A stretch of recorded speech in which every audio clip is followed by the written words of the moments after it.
Welcome to me trader Telugu. ముందుగా అందరికీ భోగి శుభాకాంక్షలు. అదేంటక్క రోజు గడిచిపోయింది ఇప్పుడు చెప్తున్నావని అనుకోవద్దు. ఆరంభం ఎలా ఉన్నా ముగింపు అద్దిరిపోవాలి. అప్పుడే కదా అందరికీ ఆనందం. అందుకని ఇప్పుడు చెప్తున్నా. ఇంకా మన ట్రేడ్ డీటెయిల్స్లోకి వెళ్దాం.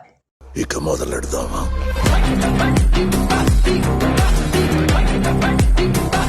ఈరోజు మార్నింగ్ సెన్సెక్స్ నెగిటివ్ ఓపెన్ అయింది.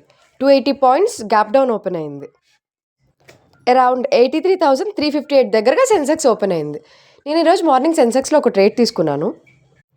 83,600 సిఈని అరౌండ్ 105 రూపీస్ దగ్గరగా బై చేశాను. నేను 200 క్వాంటిటీ బై చేశాను.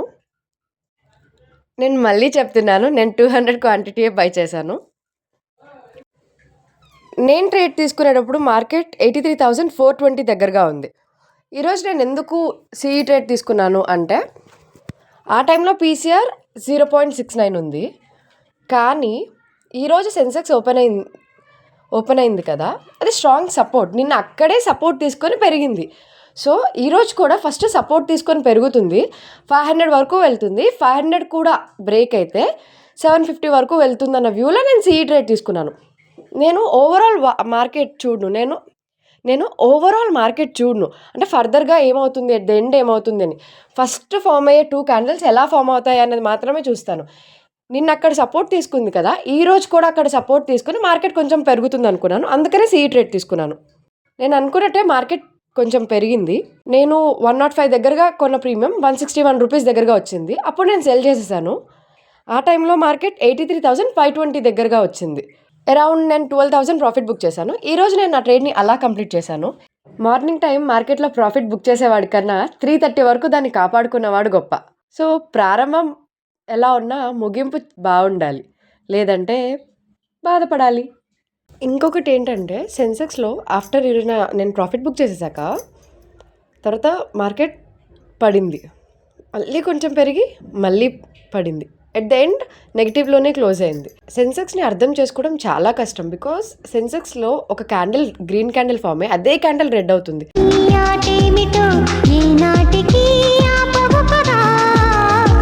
సో ఎవరైనా సెన్సెక్స్లో ట్రేడ్ తీసుకున్నప్పుడు చాలా అంటే చాలా కేర్ఫుల్ ఉండండి. బికాస్ నిఫ్టీ అంత టైం సెన్సెక్స్ ఇవ్వదు. సెన్సెక్స్ ఫస్ట్ ప్యానిక్ చేసేస్తుంది.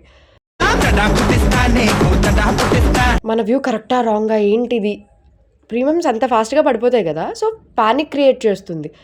సో మీరు షూర్ ఉంటేనే సెన్సెక్స్లో ట్రేడ్స్ తీసుకోండి. అండ్ సపోజ్ మీరు పీఈ ట్రేడ్ తీసుకున్నారు, మార్కెట్ కొంచెం పెరిగింది, పానిక్ అయ్యి ఇది అమ్మేస్తే ఓకే, మీరు లాస్ బుక్ చేసేయండి.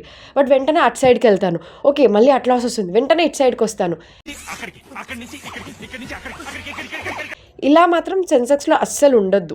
సెన్సెక్స్ చాలా పానిక్ క్రియేట్ చేస్తుంది, నిఫ్టీలా కాదు. ఎవరైనా సెన్సెక్స్లో మార్నింగ్ టైం 9:15 కల్లా ట్రేడ్ తీసుకున్నప్పుడు చాలా కేర్ఫుల్గా ఉండండి. నాట్ ఓన్లీ 9:15, సెన్సెక్స్లో ఎప్పుడు ట్రేడ్ తీసుకున్నా కూడా చాలా కేర్ఫుల్ ఉండండి. చాలా షూర్ ఉంటేనే ఎంట్రీ తీసుకోండి. ఇది నా స్మాల్ అడ్వైజ్. ఓకే. అండ్ ఈరోజు మనం ఇంకొక టాపిక్ గురించి మాట్లాడుకుందాం, అదే స్టాప్ లాస్. కొంతమంది, మేడం మీరు స్టాప్ లాస్ వాడరా? ఇంకొంతమంది, ఫస్ట్ స్టాప్ లాస్ వాడు నువ్వు. ఇంకొంతమంది, మెయింటైన్ స్టాప్ లాస్.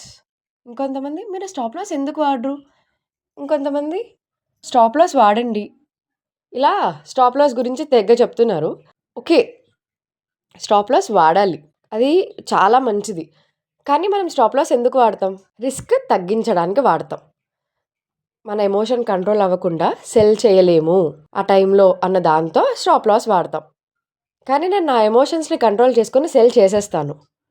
అందుకనే నేను స్టాప్ లాస్ యూస్ చేయను. అండ్ నేను మార్నింగ్ ఫస్ట్ ఫామ్ అయ్యే 2 క్యాండిల్స్ చేస్తాను కాబట్టి అంత హై మూమెంటంలో నేను స్టాప్ లాస్ పెడితే ఖచ్చితంగా టచ్ అవుతుంది.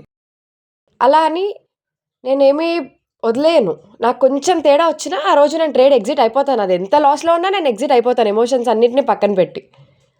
నేను నా ఎమోషన్స్ని కంట్రోల్ చేసుకోగలను అన్న నమ్మకంతోనే స్టాప్ లాస్ యూస్ చేయను. అండ్ స్టాప్ లాస్ పెడితే అంతా అసలు ఇంకా లాసే రాదా? ఇంకా మనం సేఫ్ హ్యాండ్స్లో ఉన్నట్టేనా? కాదు కదా. Stop loss is one of the way to manage risk. అది ఓన్లీ వే, అదొక్కటే కాదు కదా. అందుకనే నేను స్టాప్ లాస్ వాడను. అండ్ నేను ఎవరికీ సజెస్ట్ చేయను స్టాప్ లాస్ వాడకండి అని.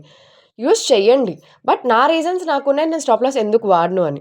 నేను ఎప్పుడైనా లిమిట్ పెడితే టచ్ అవ్వదు, కానీ స్టాప్ లాస్ పెట్టగానే టచ్ అవుతుంది.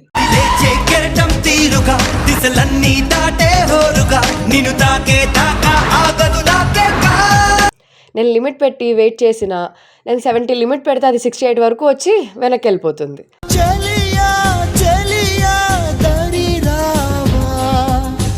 అదే నేను స్టాప్ లాస్ పెడితే ఎంత దూరంలో పెట్టినా అలా వచ్చి టచ్ అవుతుంది. వస్తున్నా వస్తున్నా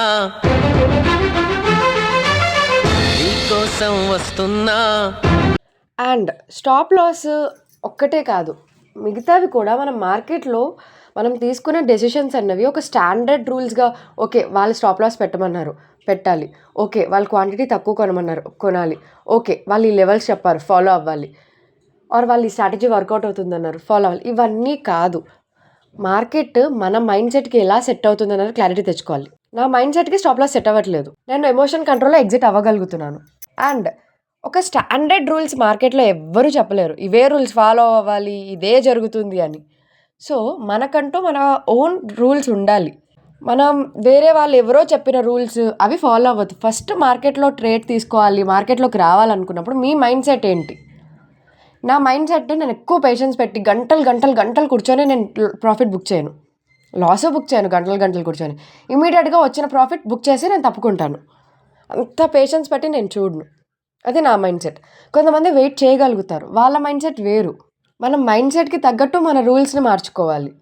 బికాజ్ నాకు ఒక రూల్ సెట్ అవుతాయి, మీకు వేరే రూల్స్ సెట్ అవుతాయి కదా. నేను చెప్పాను కదా అని అవే రూల్స్ బ్లైండ్గా ఫాలో అవ్వద్దు. మార్కెట్లోకి వచ్చేటప్పుడు మన రూల్స్ మనకు ఉండాలి. ఓకే నేను ఇలా ట్రేడ్ తీసుకుంటాను, ఇది నా మైండ్ సెట్ అన్నట్టు. ఇంతకీ మీరు ప్రాఫిట్ బుక్ చేశారా, లాస్ బుక్ చేశారా? కామెంట్ చేయండి. Thank you. మీరు చూసింది కొంతే, చూడబోయేది ఇంకెంతో. అందుకే సబ్స్క్రైబ్ చేసుకోండి.